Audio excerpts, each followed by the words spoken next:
Bonsoir. Détendez-vous. Installez-vous confortablement dans votre lit. Aujourd'hui, nous vous amenons à la découverte de châteaux. Mais pas de simples châteaux, non. Des châteaux hantés. Drames épouvantables, meurtres sanglants, pactes diaboliques vous attendent dans 4 châteaux français. De la Dordogne à la Vendée, en passant par la forêt de Brocéliande, venez découvrir leurs histoires devenues légendes. Pour commencer ces histoires lugubres, nous vous emmenons en Dordogne, dans le petit village de Puymartin.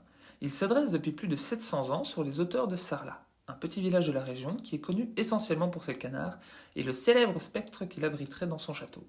Voici sa légende. Le château de Puymartin fut construit par les moines de l'abbaye de Sarlat aux alentours de 1270. Lorsqu'ils déménagèrent, les abbés de Sarlat le donnèrent en fief à la famille des Serviens, qui y vécurent pendant 87 ans avant que la guerre de Cent Ans n'atteigne la région. Les soldats anglais prennent alors le château d'assaut en 1357. Le château ne resta pas cependant une possession anglaise bien longtemps. Les consuls de Sarlat réussirent à monnayer le départ des troupes qui occupaient le château, et afin d'éviter qu'ils ne puissent resservir de forteresse aux Anglais, ils le mirent en ruine. Tout y passa. Les créneaux furent détruits, les planchers arrachés, et les remparts, ainsi que la toiture, ont été enlevés. Le château resta à l'état de ruine pendant tout le reste de la guerre de Cent Ans. Mais en 1450, Radulphe de Saint-Clar reprit le château et y investit des fonds colossaux pour le reconstruire. Ce n'est toutefois qu'au XVIe siècle que l'édifice prit le nom qu'on lui connaît. Il lui a été donné en l'honneur de Raymond de Saint-Clar, capitaine de Puymartin, qui chassa les protestants de Sarlat et rendit la ville catholique. Au XVIIe siècle, les héritiers du capitaine se disputent l'héritage du château. Mais bizarrement, celui-ci reste son propriétaire.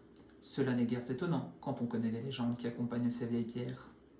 Au cours du XVIe siècle, Thérèse de Saint-Clar cherchait à se consoler de l'absence de son mari parti à la guerre, dans les bras d'un amant. Malheureusement pour elle, la guerre se termine pas et son mari rentre beaucoup plus tôt que prévu. Lorsqu'il découvre l'adultère, l'homme bafoué assassine l'amant et il ordonne que sa femme soit enfermée dans la chambre de la tour nord du château. 15 ans plus tard, Thérèse meurt, mais elle n'eut pas droit à une sépulture consacrée. Son corps fut enfermé dans la chambre.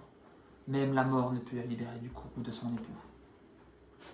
Selon les témoignages, le corps serait toujours dans la chambre de la tour nord. La nuit, le fantôme de Thérèse entrait les couloirs et les murailles du château. Elle serait de bon accueil pour toute personne désirant visiter sa demeure. Si aujourd'hui le château a été rénové et appartient à une nouvelle famille, le fantôme de Thérèse entrait toujours les couloirs de Puymartin. Lorsque vous visitez le château, ouvrez bien les yeux, on ne sait jamais à qui vous dit bonjour.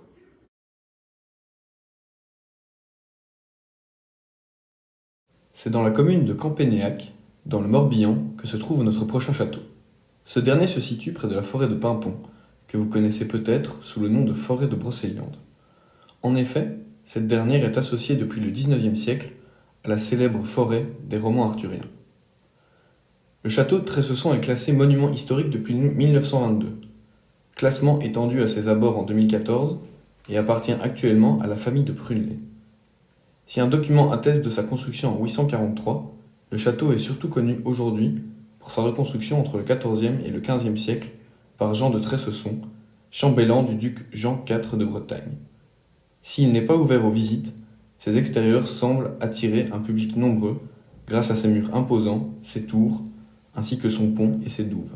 Mais ce qui nous intéresse ici, c'est bien évidemment les sombres légendes qui entourent cet endroit.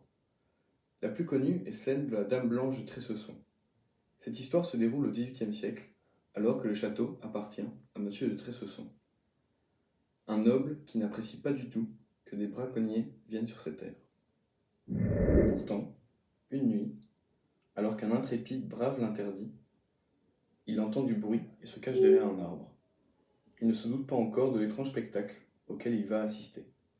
Il voit arriver une voiture, attelée à 2 chevaux, qui s'arrête non loin de lui, accompagnée de plusieurs hommes armés de bêches et de pioches qui se mettent à creuser un trou. 2 gentilshommes sortent du véhicule avec une jeune femme vêtue d'une robe de soie blanche. Une jeune fiancée. Elle les supplie de lui laisser la vie sauve, mais en vain. Les 2 hommes l'accusent d'avoir déshonoré sa famille. La jeune femme est jetée dans la fosse et le trou est rebouché. N'osant pas lui porter secours, le braconnier rentre chez lui et raconte à sa femme ce qu'il a vu. Celle-ci lui reproche sa lâcheté, mais craignant d'être accusé du crime s'il retourne sur les lieux, il préfère directement en avertir le seigneur. En entendant cela, il envoie tout de suite ses gens porter secours à la jeune femme. La fosse est finalement découverte au petit matin, mais il est malheureusement trop tard. À peine est-elle déterrée que l'agonisante pousse un long soupir et meurt. Depuis le drame, on raconte que son fantôme apparaît sur les toits du château les nuits de pleine lune. On ne saura jamais pourquoi elle a été enterrée vivante, mais l'hypothèse la plus souvent mise en avant est que les deux hommes qui l'ont enterrée étaient ses frères qui n'approuvaient pas le mariage de leur sœur. Si aucun témoignage direct de l'apparition du fantôme n'existe, Armand du Châtelier, un historien issu de l'ancienne bourgeoisie de Bretagne, atteste dans ses mémoires de la présence d'une robe blanche et d'une couronne nuptiale dans la chapelle de Tressesson en 1881. Il s'agirait du souvenir d'une femme qui se serait éloignée de ses noces et aurait été victime de son mari jaloux. Si un jour vous passez par là, vous apercevrez peut-être la Dame Blanche de Tressesson sur les toits du château. C'est tout pour aujourd'hui. Pour plus de frissons, rendez-vous vendredi.